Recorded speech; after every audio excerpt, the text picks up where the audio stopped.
Drugs বা নিচাযুক্ত সামগ্ৰীৰ অবৈধ সৰবৰাহৰ বিৰুদ্ধে আমাৰ অভিযান অব্যাহত আছে। অসমৰ মাননীয় মুখ্যমন্ত্ৰী ডাঙৰীয়াই অসম ৰাজ্যখনক সম্পূৰ্ণৰূপে ড্ৰাগছ মুক্ত কৰিব বিচাৰিছে আৰু তেওঁৰ লক্ষ্য সেই লক্ষ্য সাৰোগত কৰি আমি অহৰহভাৱে অবৈধ নিচাযুক্ত সামগ্ৰীৰ বিৰুদ্ধে আমি অভিযান চলাই আছোঁ। আৰু এই অভিযানৰ এক অংশস্বৰূপে আজি আবেলি এটা বিশেষ অভিযান আমি চলাইছিলোঁ আৰু এই অভিযানটো আমাৰ ধলাই থানা অন্তৰ্গত সপ্তগ্ৰাম অঞ্চলত সেই অভিযান চলিছিলে আৰু সেই অভিযান কালত আমি এখন গাড়ী এখন ভেহিকল গাড়ীখন মিজোৰাম সাইডৰ পৰা আহি আছিলে আৰু সেই গাড়ীখনক আমি ইন্টাৰসেপ্ট কৰিবলৈ সক্ষম হলো। গাড়ীখনৰ নাম্বাৰ হ'ল MN01AS 1591। এই গাড়ীখন যেতিয়া আমি ইন্টাৰসেপ্ট কৰোঁ আৰু গাড়ীখন ইন্টাৰসেপ্ট কৰাৰ পাছত দুজন ব্যক্তি গাড়ীখনত থকা দুজন আৰোহী, এজন হ'ল মাইকেল লেৰাম মাউথ, তেওঁৰ ঘৰ হ'ল চৈকত, চুৰাচান্দপুৰ, মণিপুৰ, আৰু দ্বিতীয়গৰাকী এগৰাকী মহিলা আছিলে, তাইৰ নাম মেৰিনা নেইতিনফাল, তাই হ'ল ৱাইফ অফ মাইকেল লেৰাম মাউথ, চুৰাচান্দপুৰ, মণিপুৰ।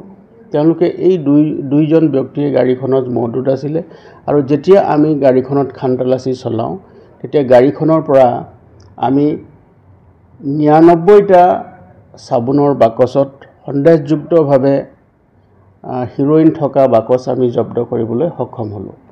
আৰু এই যিখিনি 99টা বা 99টা সব কেছত আমি নিচাযুক্ত সামগ্ৰী লাভ কৰিলোঁ, সেইখিনি স্থলীতে আমি ড্ৰাগ ডিটেকশ্যন কিটৰ জৰিয়তে আমি পৰীক্ষণ কৰোঁ আৰু পৰীক্ষণ কালত আমি ইতিবাচক ৰিপ্লাই পোৱাৰ পাছত আমি গোটেই সামগ্ৰীখিনি তাত থকা ইণ্ডিপেণ্ডেণ্ট উইটনেছৰ উপস্থিতিত আমি গোটেইখিনি সামগ্ৰী জব্দ কৰোঁ।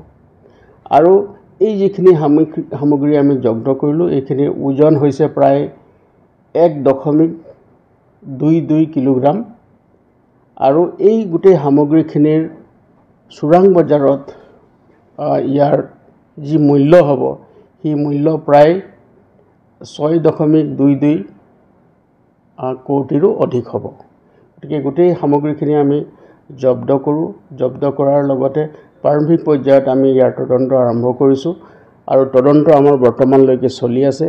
আৰু এই তদন্তকালত দেখা গৈছে যে 2-3 দিনৰ আগতে সেই গাড়ীখনে চুবুৰীয়া ৰাজ্যৰ পৰা ৰাওনা হৈছিলে আৰু আমি এই গাড়ীখন ইন্টাৰসেপ্ট কৰাৰ পিছত এই সামগ্ৰীখিনি আমি জব্দ কৰিবলৈ সক্ষম হলোঁ।